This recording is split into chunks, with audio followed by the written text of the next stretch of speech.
Hey there, friend. Welcome back to the podcast. This week is a guest episode, and I'm really excited about it. I get to introduce you to my friend, Lissa Figgins. And if you have ever felt like there just are not enough hours in the day to build the business God called you to and do all the things, she is going to challenge that belief head on. She is a scaling strategist for Christian women entrepreneurs who want to grow without overwhelm. Can I get an amen? She is a former, what she terms a busyness owner herself. And now she helps women multiply their time. I know that seems impossible, but listen to the episode, you'll understand. And she helps them increase their return on time invested, which is different than ROI, right? Return on investment. She says ROTI, return on your time invested. And she's going to help you scale with focus and peace. It really is a great conversation. She is really known for the truth that is more like a ministry for her, that you have time. I think you're going to really love this conversation, and I can't wait to share it with you. So let's get into it. Truth time. When's the last time you raised your hands for a swift kick in the pants? Well, I'm the no-nonsense type friend who's going to tell you when you have food in your teeth. So let's get right to it.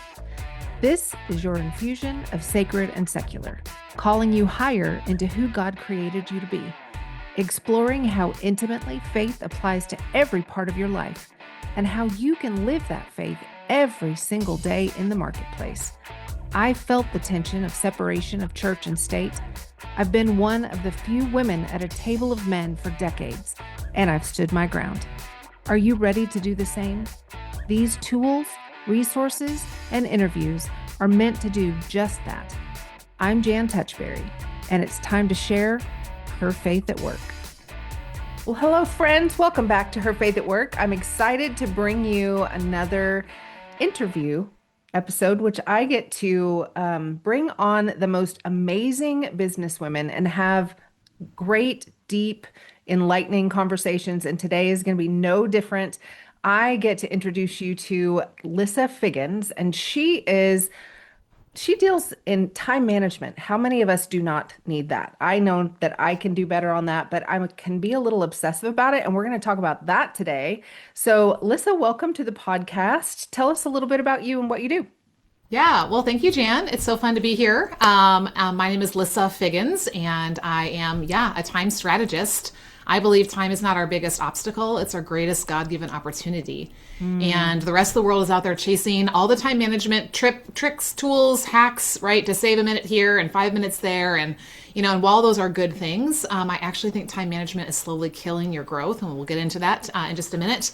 And it's what keeps us stuck. It's what keeps us chasing this elusive feeling. If I could just get better at managing my time, I would actually fix my problems of not feeling so busy and overwhelmed and all the things. So I'm here to fix that. If you've ever said, I don't have time, or, I wish I had more time, then we're going to talk about what the answer to that really is. That is fantastic. So I think I want to start the conversation by asking how you got into this, because it's fascinating to me that you have kind of upended what most of us think about time management. Yeah, well, it's always write our own story. And I like to say I didn't come out of the womb doing it the way I'm doing it now. I thought I was doing all the right things. And it actually landed me in a doctor's office. Wow. I remember the day I went into this office to get some test results. In my head at the time, I didn't know how I had gotten there. But now that I've looked back, I can see I've always been a doer. I've never known how to not be doing. And I think a lot of us as business owners were like that. I've always had a planner. Remember back in grade school when you got the assignment notebook? And oh yeah, that's me. We'd write things down, that I would write things down I already did and cross them off to make myself feel accomplished. I don't know what they do with Chromebooks and stuff now. They probably don't have paper planners. But anyway, I've always had, a to-do list, a goal, a plan. If somebody said do this, especially if it was going to grow my business, I didn't make excuses. I just added it to the plate and figured it out. Well, as you can probably guess, over all that time of doing, nothing changed actually about my time. And so that constant doing came at a cost. I had to pick up the pace, right, to keep up with everything on my list. But what I found actually was really going on was more internal. My value was tied to what I accomplished. What did I get done today? How much of my list did I get to? And I was in the room, but I wasn't really in the room. Do you know what I mean? I remember being with my kids and there'd be Barbie parts strewn all over or Legos. And it was like playtime with them. But mom is either cleaning dust bunnies or organizing the toy bin or texting her client or, not really there.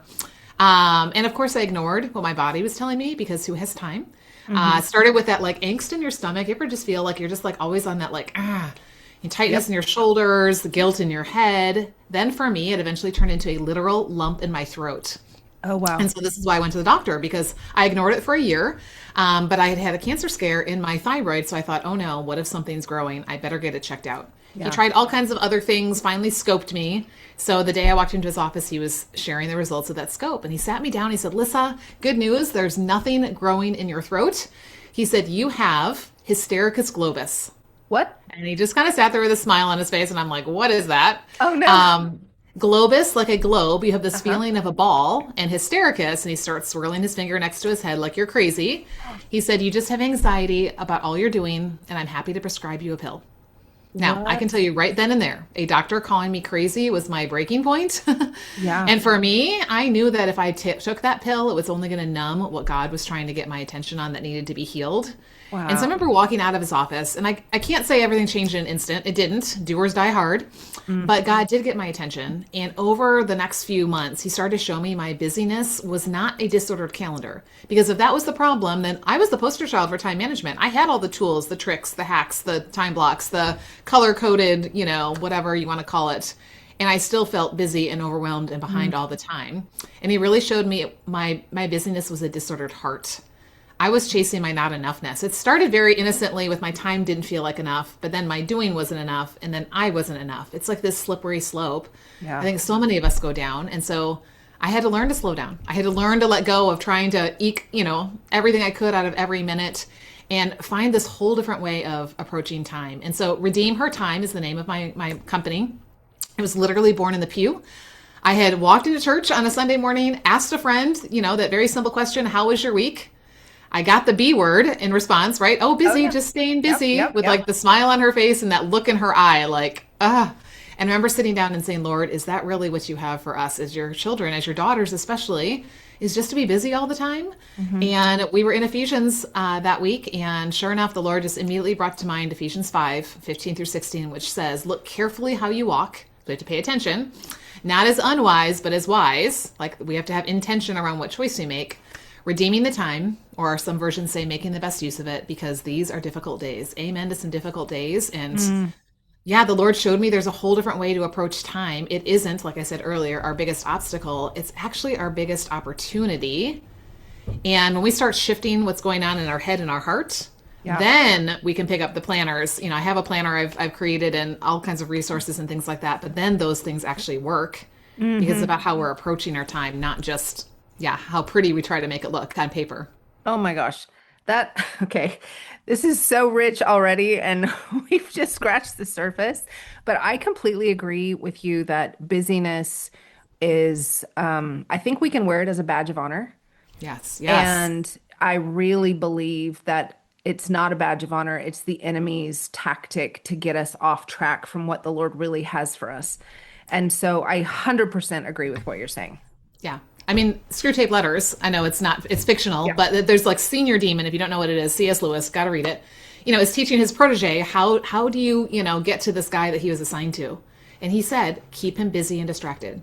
Because then he's chasing his own tail. He's no threat to us, no use to the kingdom. Yep. John 10:10 says, I have come to give you life. That's Jesus talking. And it doesn't, in life to the full, which is not the same as a life that's too full. But the enemy, he comes to steal, kill, and destroy. And we all, then our number one commodity these days is our time and attention. This is why the people who designed these things, this extra appendage that follows us around, their goal is to get your time and attention on that device, right? In that app, in that scroll, whatever, because they know where your attention goes, eventually your money's going to go, right?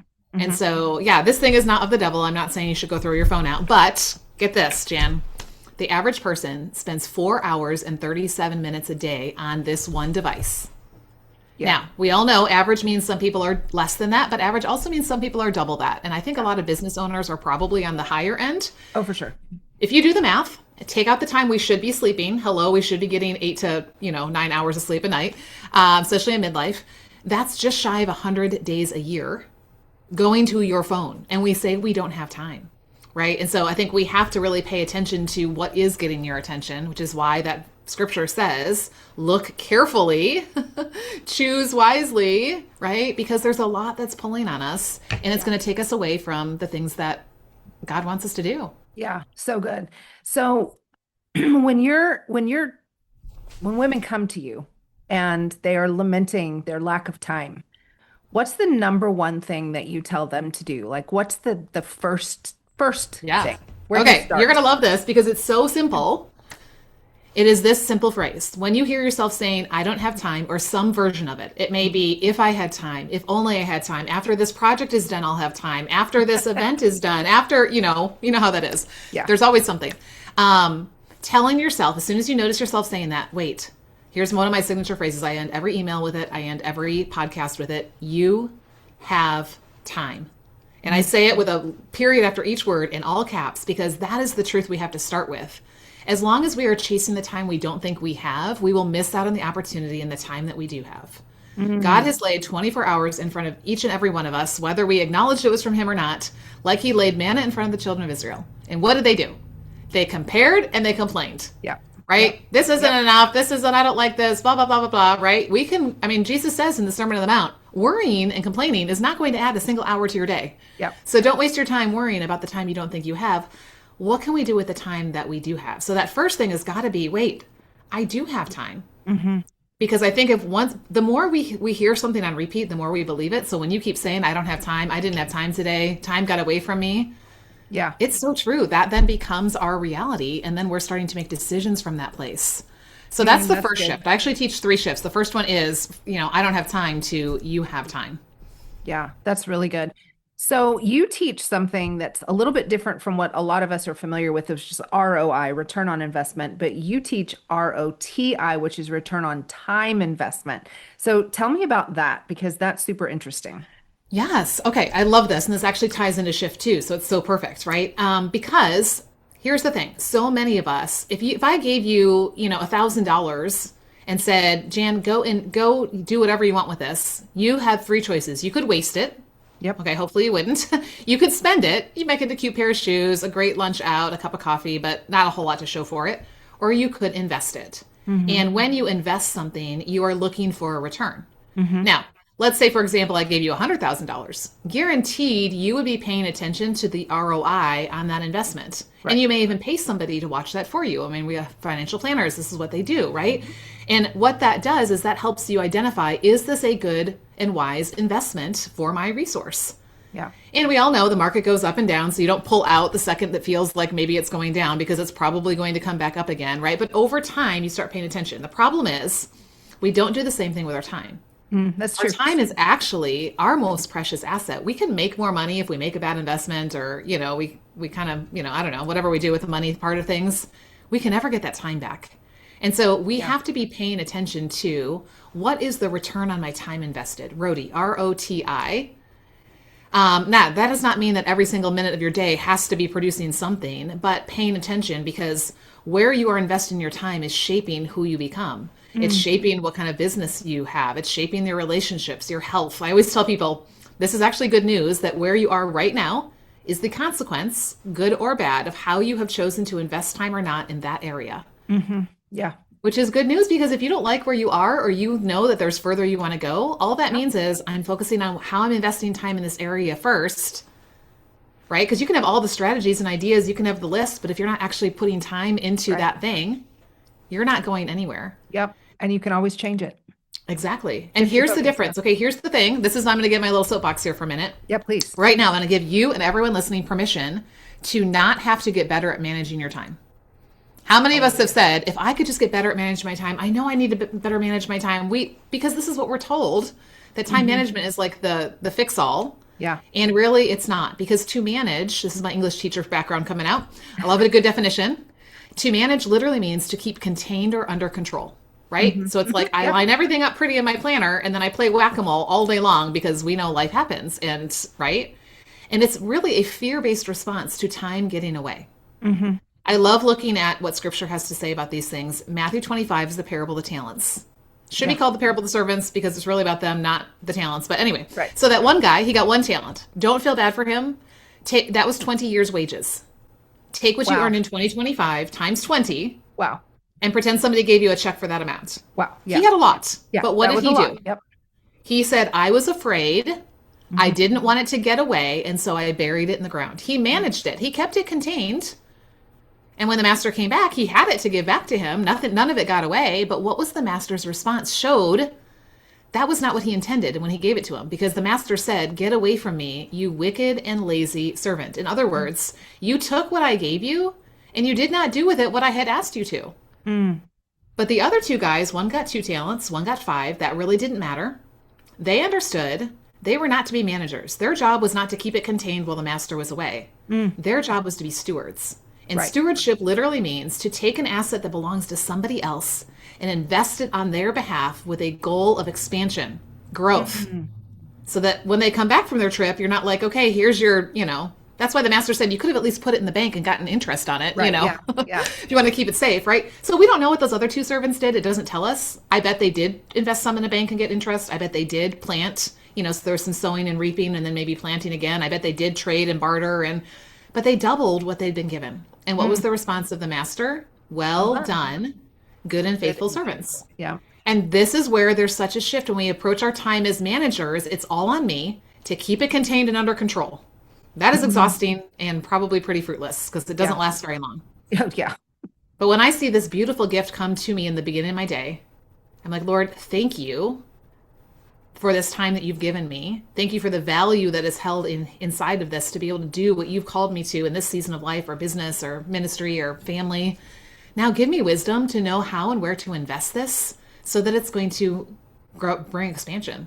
Yeah. And as business owners, nobody's in business to just barely, keep the lights on or just barely cover your bills. Hallelujah. So I think when we start shifting, time is this gift that I'm here to steward. It does take a little bit of the ownership off of us. And yet I think a healthy sense of stewardship should motivate a healthy sense of productivity, which is going to lead to a healthy sense of profitability. Yeah. So we have to make that second shift then from I'm here to manage things, right, to I'm here to steward them. Yeah. That's really good. Really, really good. So what I hear you saying is it's less about having to get control of something and it's more about a mindset shift and a priority shift. Yes. And when you understand, again, like say, for example, I gave you my Maserati, which I don't have a Maserati, but say I was going on a trip. I'm like, Jan, you get to drive my Maserati while I'm on the trip. Just, take good care of it for me while I'm gone. Yeah. You would use it and have fun, Yep. but you wouldn't leave it outside in the rain with the top down. No, I would not. You wouldn't run your garbage can into it. You wouldn't, all the other things, right? Yeah. You would be intentional. You'd be really thinking about the value of this. And you'd be thinking about me and how you want to present it back to me. Yeah. And so I actually call the women I work with CEOs, Christ-empowered operators of the life and business that God has given them. We don't do it on our own, but guess what? He also doesn't give us a play-by-play, 701, do this, 702, do this, 703, do this. So we take the wisdom from his word, from what other wise counsel says, from, the Holy Spirit, and then we make wise decisions with what's in front of us and trust that he is over it all anyway. So yeah, that's really good. So how would somebody who's sitting here listening to this podcast and nodding their head like I am, how would they know if they're actually getting a good return on their time investment? Okay, that's a great question. I think there is this kind of knowing in your gut. I mean, sometimes we just know, right? Yeah. So pay attention to that. Like, wow, this feels like I give this a lot of time and there's really not a whole lot coming back from it. Yep. But then I would say start tracking the results of the way you invest that time. Oh, Now, that's great. don't be overwhelmed and do it in every area. Maybe, for example, a really easy one to kind of pick on is social media. Oh, right? girl, So yes. track Let's talk how about much time am I spending to not only create the thing, create the image, whatever, put it out there, make the story, all blah, blah, blah, right? And then really start tracking what return comes from that, right? Like how many clients came from the stuff that I put on social this week? How many connections came from that? How many opportunities came from that? Start paying attention to, is this a low ROTI activity or a high ROTI activity? That what you and I are doing right now is a way better use of your time and my time than going and spending, 20, 30 minutes on social. Oh, for sure. Why? Because we're doing a one-to-many type of thing, right? Yeah. Yeah. And as you're putting this out there and people are like intrigued by the topic and I'm putting it out there and they're like finding you, this is a high ROTI activity. Yeah. And we only have, I mean, in a positive way, 24 hours in a day. So we Hmm. can't do it all. So we have to be intentional. And we have to, there's where some strategy comes in. Yeah. And for some Really good. people, I do know some people who have built an audience on social such that they post something, they're making sales like that. Absolutely. Yeah. For them, it could be a really high ROTI, but you Yeah. don't know unless you're actually tracking. So I would say pick one thing that you're spending time on in your business and start paying attention to how much time you're giving it and Yeah. what results are coming from it. And then after a certain time period, maybe give it 30 days, because again, we don't, pull the plug just because it Right. didn't work today. Then evaluate, sit and look at it. Yeah. Is this something I want to keep investing this much time in? Maybe it's I do invest time just less, or maybe it's, this is actually not where I want to invest my time. Yeah, it's really good. I feel like I've been doing more and more of that in my business over the last couple of years, and that's one of the main reasons that I've taken such a huge step back from social media because it was sucking the life out of me and not giving Right. me anything in return. And there's actually even been a couple of courses and classes that I taught that I love to teach, but also were not a good return on my time investment. And so I felt the Lord asking me to shift. And so I think that's super wise as business owners to take a step back. Is there like a cadence that you suggest people look at things like that? I mean, I know like end of the year going into a new year is always kind of a no-brainer one, but what other types of cadences would you suggest somebody use to do like a an audit?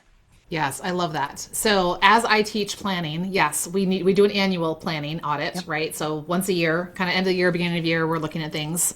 But then I think even more important, we do a quarterly audit. Oh, that's I great. love I love like a 12-week, I call them a 12-week focus cycle. Hmm. It's beautiful because it gives you enough time to really track something, to really make some progress on something or not.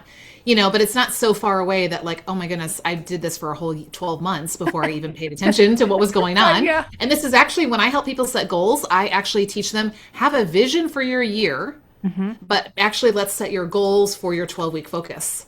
Because what Right. happens is if we give ourselves all year to hit that goal, it will take you all year. Yeah. Work takes the time we give it, right? Yep. Fills the time we give it.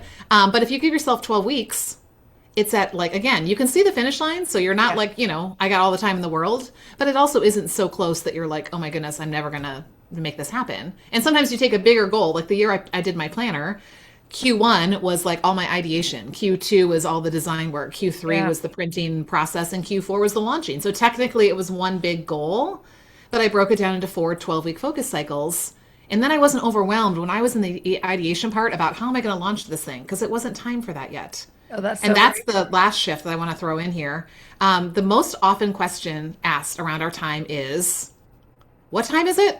Right? You look at your watch, you look at your phone, you look at your computer, and you're like, "What time is it?" And Yeah. immediately you're like, "I'm behind. I should have already Uh-huh. left. Where did time Uh-huh. go?" Blah, right? We hustle hurry mode. Shift this question ever so slightly from "What time is it?" to "What is it time for?" Oh, that's Like really that one question is almost the same words, but it doesn't make you rush. It actually makes you pause. It actually makes you go, wait, I do have time. Back to shift number one. I'm here to steward it. That means I want to make a wise investment. Shift number two. Okay, what is it time for? And you can so ask good. that question in the moment when you are feeling pulled in a bazillion directions and you're tempted to like multitask. Yeah. Multitasking is not your superpower. It is Nope. your kryptonite. Yep. It weakens your focus and no one and nothing gets enough of you and literally things start like melting down. I've experienced this, right? So in a crisis moment, just when you're feeling like a little, confused or you feel like you're jumping from one thing to the next, just pause and go, wait, what is it time for? But better yet, ask that question before the day even starts. Ask that question before the week starts when you do your weekly planning. Ask that question at the beginning of a quarter, right? Where you're going, okay, what is a focus that I want to have this next quarter? And, what am I so going good. to intentionally invest time in? You will see way more growth faster Yeah. rather than we chase. There's an old Russian proverb, I'll say it this way, that says if you chase two squirrels, you won't catch either one. The problem is, in our modern world, we're not chasing two squirrels. We're chasing 22 squirrels or Oh, 202 absolutely. Yeah. squirrels and wondering why we can't catch any of them. Yeah.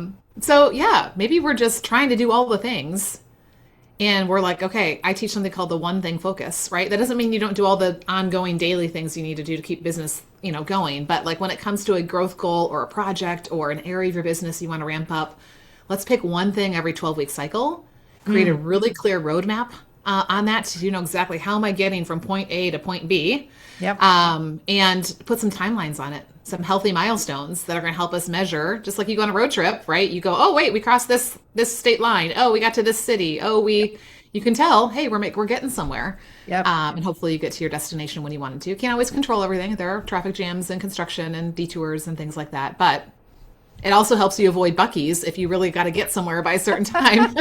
You're not going to be distracted off of the road and all the tourist traps, right? Yeah. Yes, yes, indeed. And Buc-ee's is a great one. Buc-ee's is When a good you one. say- I'm not, yeah, putting Buc-ee's down. I do think that is a wise stop, but Well, they do have the best restrooms. there you For go. those of you who don't have Buc-ee's, you're like, what are you talking What are they about? talking about? Yeah, you'll You have know to when you look know. it If you up. know, you know, right? If you know, you know. Yep. So when you talk about the one thing, are you basing that off of Gary Keller's book? I do like his book. Yes. Yes. And I mean, again, here's somebody who figured out how to do it, right? He's Right, yeah. extremely successful. Yeah. So I actually kind of combined that one thing concept he talks about with the 12-week year, which is another Yep. famous book a lot of people know, except I've talked to so many people. They're like, I tried the 12-week year, Lissa, and it didn't work because the 12-week year doesn't teach you to have a one thing focus. It teaches you to exactly have like 5 focuses. Yep. And then you still feel like you're stretched and you Yep. don't have a plan, a roadmap of how do I get from where I am right now to where I Yeah. want to be Yeah. step by step, right? So that I know if it's week 3, this is what I'm focusing on working on. I don't have to worry about week 7 or 10 until we great. get there. So anyway, yeah, great. I like to say, how can I take what I learned other places and put it in the Lissa way, Yep. redeem her time way, and make it better? So Yep, make yes. it better. That's exactly And then we right. combine weekly accountability because that's so important, right? We have to Yeah. have someone in the passenger seat going, wait, you said you wanted to go to, why are That you is- turning off yeah, on this that's road, so true. right? And I think that's Yeah. what most of us miss is the accountability piece. Even if if we think we have all of our ducks in a row, if there's nobody asking us how the ducks are doing, Right? Not good. Exactly. Yeah. Yes. And we do. I mean, ultimately, we are responsible for ourselves, right? If we Yeah. are going to be business owners, that's why many of us went into business. We didn't want a boss telling us what to do. for sure. But with that comes a little bit of, yeah, that responsibility and that recognition I can't do this on my own, which is why I love having people like you in my ear and having communities where we can talk about the things we're working on and struggling with as business owners. Yeah. So that, yeah, we don't get distracted and we don't get discouraged if we're not seeing the roadie. We actually have somebody to remind us, hey, let's look at that. Get curious. That's my favorite word. It's like, as a CEO, get curious. Why am I seeing roadie in this area or not? Oh, that's really good. Because That's you a can see it great in somebody question. else, right? I bet if somebody Yeah. came to you saying they're so frustrated, you could diagnose them in like 30 seconds. Oh, for sure. Absolutely. But you can't Yeah. see it in your own life. Yeah. Right, Your own right. business. Yeah, for sure. I totally agree with that. So you talked about me being in your ear, but you also have a podcast. That's amazing. So tell everybody where they can find you. Definitely go listen to Lissa's podcast because it's going to be one that you want to put in your normal weekly rotation for sure. So tell us all the things. Yeah, for sure. And I've got a little private podcast to offer your audience, so not everybody great. can find it. So hang on That's a second. exciting. Yes. So the Redeem Her Time podcast, you can find it on any platform. We talk about faith and business and life and how do we make time for it all, and how do we not burn ourselves out, and how do we do things that are not just revenue producing in our business, although that is super important. If you're in business, we should be making money. We should. But also, how do we make kingdom impact with the way that we're running our business and the way that we're doing the things we do with our time, with our, whether it's our clients or our team or our families or communities, things like that. So Redeem Her Time podcast, you can find on any podcast player. And I put together a little private audio feed for your audience called Scaling Secrets of the Top 1%. Because I think 99% of people are missing out because they think time management is how I'm going to fix my time issue and then I can grow, right? So we're going to undo all that bad advice you've been given. They're actually 10-minute episodes. So you could binge them all in a row, or you can just take them one by one. And I'm going to replace each of those time management tools you're used to with a stewardship version of that and show you how that leads to time abundance. And how this has everything to do with the roadie. So we're gonna multiply your hours, not just manage them. So you can find that private feed at redeemhertime.com/hours. Okay, redeemhertime.com/hours. And again, it's private, so you won't find it just on a public thing. I have to send you a link to give you access to that private feed. But yeah, I think your audience will love it, especially if they love listening to podcasts like this. Yeah, fantastic. So all of those links will be in the show notes. But thank you for making them easy to find with your URL. Yeah, I try to do that, right? And I always say it out loud too, because I've been on, I've listened to people before and you're like, wait, it's not in the show notes. So Uh-huh. yeah. Yep. Yep, that's so great. So just tell them one more time. Yeah. redeemhertime.com/hours. Perfect. That's where you're going to find that. Lissa, Yeah. thank you so much for this conversation. It's been so great. And I can't wait to have everybody enlightened in this way. I can see as people are driving down the road listening, a bunch of light bulbs going off, which is always the goal. Yeah. Yeah. And here's what I want you to remember. If you didn't hear anything else, or if you were distracted, come back to us right now. You have time. Your goal is not just to manage it, it's to multiply it. That's what stewards do. And the question that we need to be asking, because we see this as this most valuable growth asset, is what is it time for? And if you can start shifting those three things, then you're going to see a difference when it comes to your ROTI. And I'm excited to hear about it. So great. So great. Thank you so much for being here today. And everybody, we'll see you next week. Thanks for joining me for another episode of Her Faith at Work. If the Lord put someone on your heart that you think needs to hear this message today, will you just smash that share button? And if you haven't already followed the show, I would love for you to do that. Super extra points if you hop over to Apple Podcasts and leave us a review. That helps the algorithm pick us up and drop us right in the AirPods of people that need to hear what the Lord is saying to them today. I hope you'll come back for the next episode of Her Faith at Work. The podcast comes out every Wednesday. And if you look down in the show notes, I've even got a couple of free downloads for you that I think you will really enjoy. With that, have a great week. See you next time.